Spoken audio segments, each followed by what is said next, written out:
Magandang araw mga kaibigan. Bigyan natin ng reaksyon itong post ang balita ngayon tungkol ito sa statement ng Chinese Embassy directed kay SP Soto.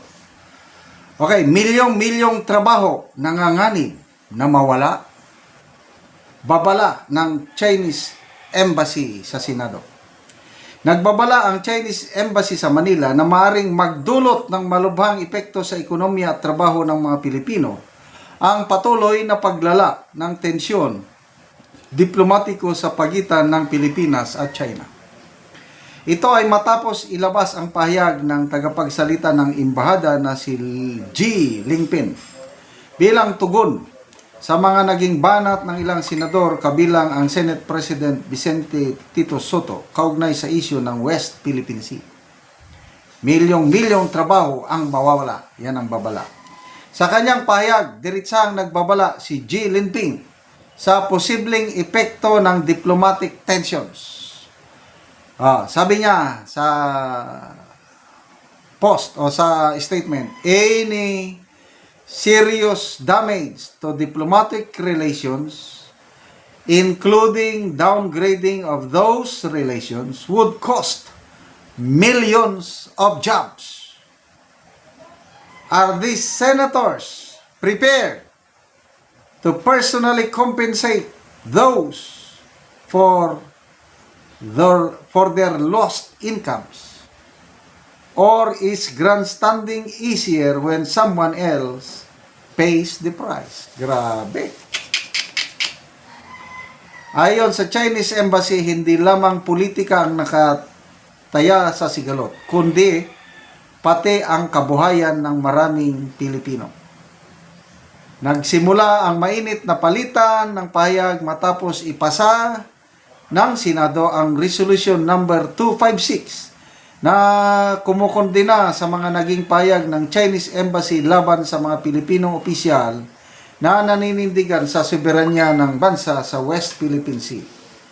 Tinanong ito ng China na tinawag ito ng China na political stunt na sinagot naman ni Soto pahayag na he is claiming that we are intimidating Chinese diplomats, yet he continues to speak disrespectfully against us and calling the Senate resolution a mere political stunt. I can say the same thing to him, that he knows little about how diplomacy works. Respect begets respect. Kasunod ng mga batikos mula sa China dahil sa pahayag na ito, sinabi pa ni Soto, when someone triggers you to react and you do not, it is annoying. I prepare to be annoying. Sa huling bahagi ng pinakabagong pahayag ng Chinese Embassy, binatikos din ang asal ng ilang politiko. When it comes to serious diplomatic affairs, some politicians behave like children playing house. Dagdag pa nito, spouting nonsense only exposes their ignorance and arrogance. Nang sakit naman. Sa pinakahuling pahayag ng Chinese Embassy, binigyan diin ni G. Lingpin na maaaring magdulot pagkawala ng milyong-milyong trabaho. Okay, ano yung milyong-milyong trabaho? Una, 500,000 OFWs.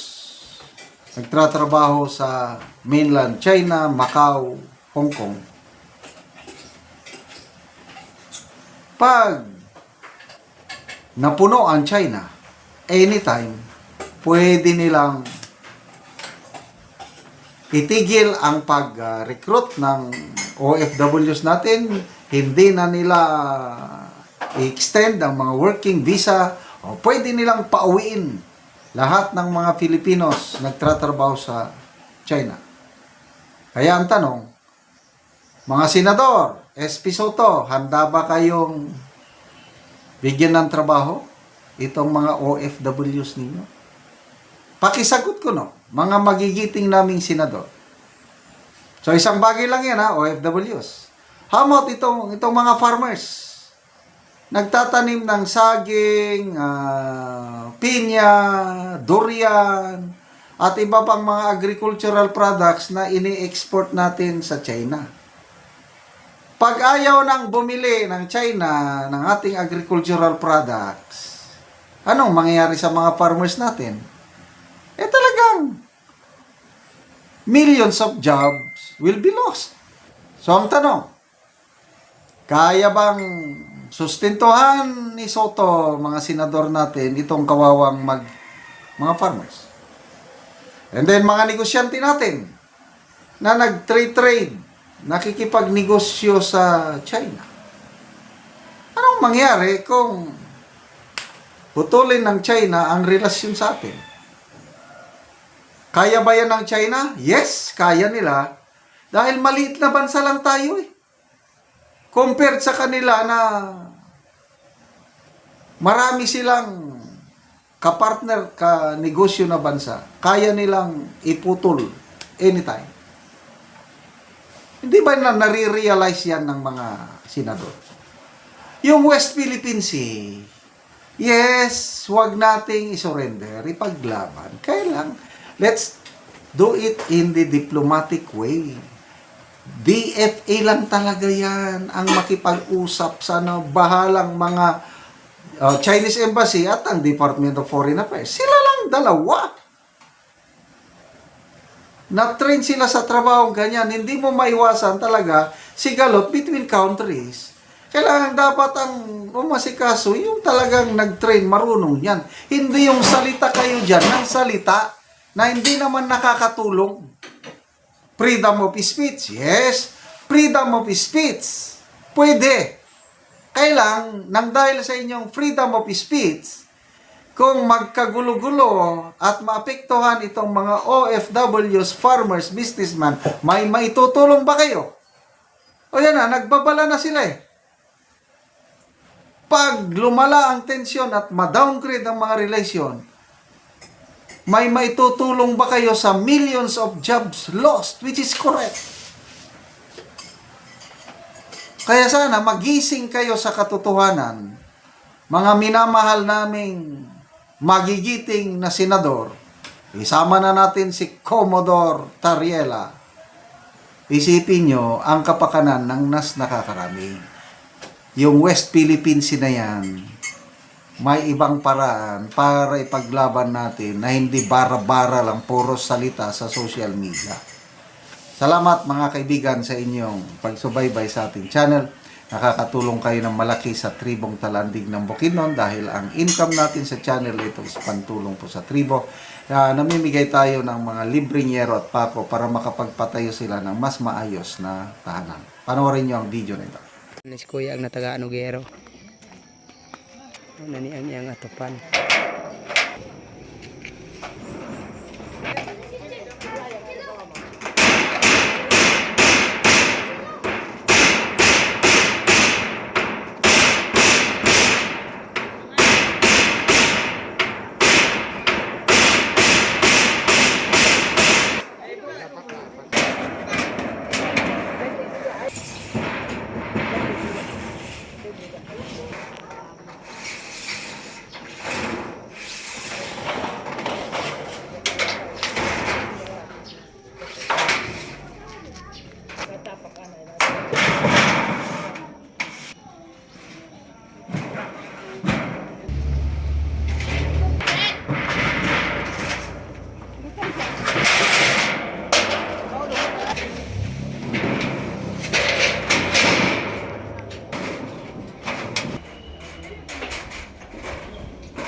Karon man nagyod sa pag-atop o nindot nagyod nga tan-awon kay nakaatop naman ang yero nga gihatag. Salamat sa Ginoo ug sa sponsor sa ani nga singa.